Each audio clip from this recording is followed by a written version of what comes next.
Hello friends, नमस्ते। आप सभी कैसे हो? आशा करती हूँ फ्रेंड्स आप सब अच्छे और स्वस्थ होंगे। फ्रेंड्स, आज मैं आई हूँ ये महाबलीपुरम। चेन्नई से 55 किलोमीटर दूर महाबलीपुरम स्थित है, जिसे मामल्लापुरम भी कहते हैं। यहाँ की चट्टानों पर की गई नक्काशी, मूर्तियाँ और प्राचीन मंदिरों के कारण यूनेस्को ने इसे विश्व धरोहर घोषित किया है। यहाँ चेन्नई में विभिन्न स्टैंड जैसे टी नगर, तांबर नगर आदि जगहों से नियमित बसें उपलब्ध हैं और स्थानीय ट्रेनें भी चलती है, तो आप इस तरीके से यहाँ पहुँच सकते हैं। सबसे पहले तो हम फ्रेंड्स ये आए थे महाबलीपुरम में और हमने यहाँ पे देखा था शोर मंदिर। शोर मंदिर की वीडियो मैंने अपनी लास्ट वीडियो बनाई, तो उसमें आप देख सकते हो कि क्या है उस शोर मंदिर में। उसके बाद हमने जो अगली जगह देखी वो थी अर्जुन पेनेंस। महाभारत के युद्ध के बाद महान योद्धा अर्जुन द्वारा गंगा के वंशजों की कहानी कही गई थी, जिसे यहाँ की चट्टान पर नक्काशी द्वारा उकेरा गया है।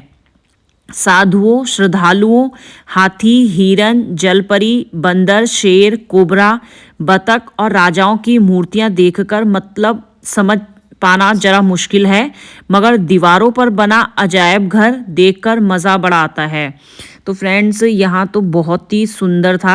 महाबलीपुरम तो मेरी बहुत ही इच्छा थी जाने की, और ये देख के तो मुझे बहुत ही अच्छा लगा।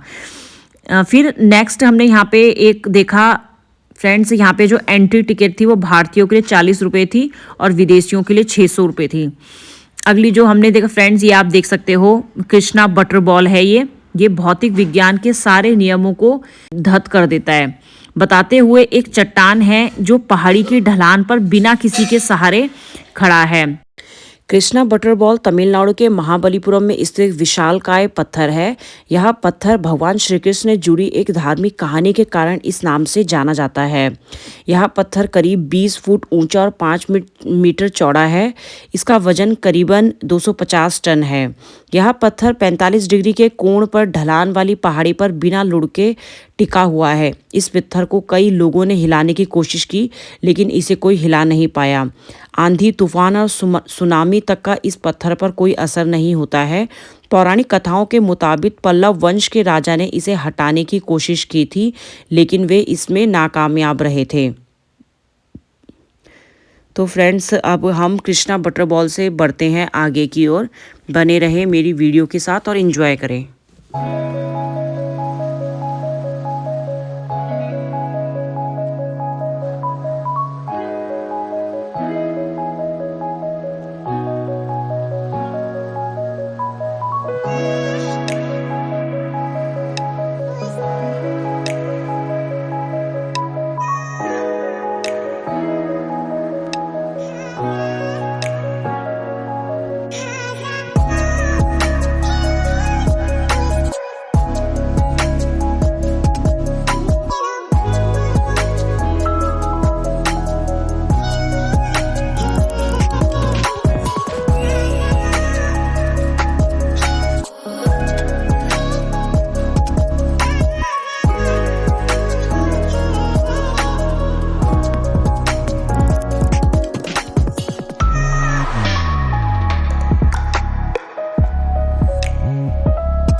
तमिलनाडु में कई प्राचीन शहर है, जिनमें से एक है महाबलीपुरम, जो समुद्र तट पर स्थित है। इस शहर का इतिहास बहुत ही प्राचीन और भव्य है। इस शहर का नाम महान दानवीर असुर राजा महाबली के नाम पर रखा गया था। महाबली ने विष्णु के वामन अवतार को 3 पग भूमि दान में दी थी। वामन भगवान ने 2 पग में त्रिलोक्य नाप दिया और फिर पूछा कि राजन, तीसरा पग कहाँ रखूं? तो महाबली ने कहा कि भगवान, अब बस मेरे सिर ही बचा है, आप उसी पर अपना पग रख लें। महाबली की दान वीरता और सत्यता से प्रभावित होकर वामन भगवान ने उन्हें पाताल लोक का चिरंजीवी राजा बनाकर खुद वहां के पहरेदार बन गए। कहते हैं कि आज भी महाबली जिंदा हैं। केरल में उनकी पूजा होती है। बाद में पल्लव राजा नरसिंह वर्मन, जिन्हें मामल्ला के नाम से जाना जाता था, उन्होंने महाबलीपुरम का नाम मामल्लापुरम रख दिया था।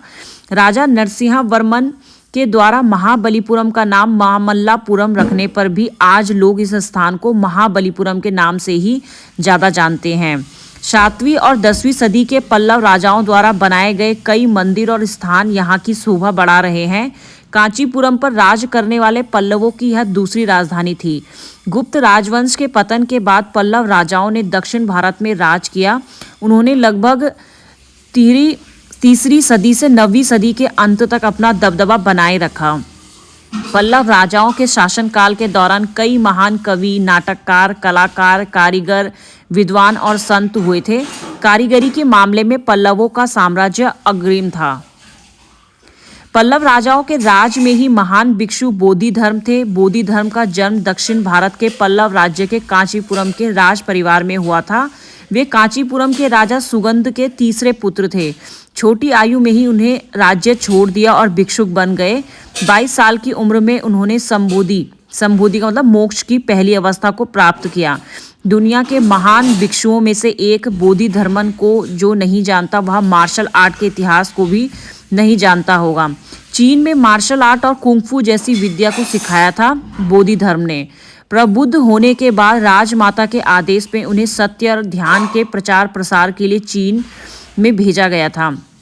यहाँ भी कहा जाता है कि हेन त्सुआंग ने जब भारत की यात्रा की थी तो वे महाबलीपुरम में आए थे और यहीं रहकर उन्होंने बौद्ध धर्म के बारे में जानकारियां जुटाई थी।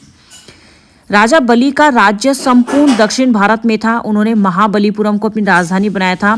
प्रसिद्ध पौराणिक पात्र वृक्ष के वंशज हिरण्यकश्यप का पुत्र प्रहलाद था। प्रहलाद के पुत्र विरोचन का पुत्र महाबली था। दरअसल कश्यप ऋषि की पत्नी दिति के 2 प्रमुख पुत्र हिरण्यकश्यप और हिरण्याक्ष थे। हिरण्यकश्यप के 4 पुत्र थे, अनुअल्लाद, अल्लाद, भक्त प्रहलाद और सहल्लाद। प्रहलाद के कुल में विरोचन के पुत्र राजा बलि का जन्म हुआ। महाबली ने समुद्र मंथन में हिस्सा लिया था। फ्रेंड्स, कहा जाता है कि यहाँ प्राचीन काल से सैकड़ों मंदिर थे। यह स्थान कई भव्य मंदिरों, स्थापत्य और सागर तटों के लिए बहुत प्रसिद्ध था। महाबलीपुरम के बारे में माना जाता है कि इसके तट पे 17वीं शताब्दी में 7 मंदिर स्थापित किए गए थे और एक तटीय मंदिर को छोड़कर शेष 6 मंदिर समुद्र में डूब गए थे। सबसे पहले जो शोर मंदिर था उसके बारे में आप मेरी पीछे जो वीडियो है वो आप देख सकते हो। दूसरा पंचरथ मंदिर, महाबलीपुरम के समुद्री तट में दूसरा मंदिर पंचरथ या पंच पांडवों का रथ नामक मंदिर है। यह एक सुंदर स्मारक परिसर है जिसका निर्माण 7वीं सदी में महेंद्र वर्मन प्रथम और उनके बेटे नरसिंह वर्मन प्रथम ने करवाया था। पंचरथ के 5 स्मारकों को पूरी तरीके से रथ के समान बनाया गया है, जो सभी ग्रेनाइट पत्थर को खोद कर बनाए गए हैं। इसमें महाभारत की कहानी को दर्शाते हुए कलाकृतियां देखने को मिलती है। यह सभी रात बड़े से छोटे आकार में इस प्रकार से है: धर्मराजा रथ, भीम रथ, अर्जुन रथ, नकुल और सहदेव रथ और द्रौपदी रथ।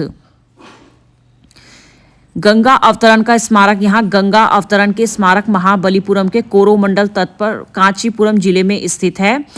यह स्मारक सुंदर कलाकारी को दर्शाता है। यह एक बड़ा पत्थर है जिसमें खोद कर गंगा की उत्पत्ति का बहुत ही अद्भुत चित्रण किया गया है। यहाँ पे टाइगर गुफाएं भी हैं। यह गुफाएं महाबलीपुरम की सबसे बेहतरीन कलाकृतियां हैं। इनमें बाहर पत्थर में उभरे हुए शेर की मूर्तियां हैं। यह भी पल्लव राजाओं द्वारा बनाया गया है। और भी फ्रेंड्स, यहाँ पे बहुत कुछ देखने को था और लास्ट में जो सबसे खास यहाँ पे देखने का था वो था बटर बॉल। आगे दिखाएंगे। तो फ्रेंड्स आज की मेरी इस वीडियो में इतना ही है। आशा करती हूँ आपको मेरी ये वीडियो ज़रूर पसंद आएगी। आपका दिन शुभ हो। धन्यवाद।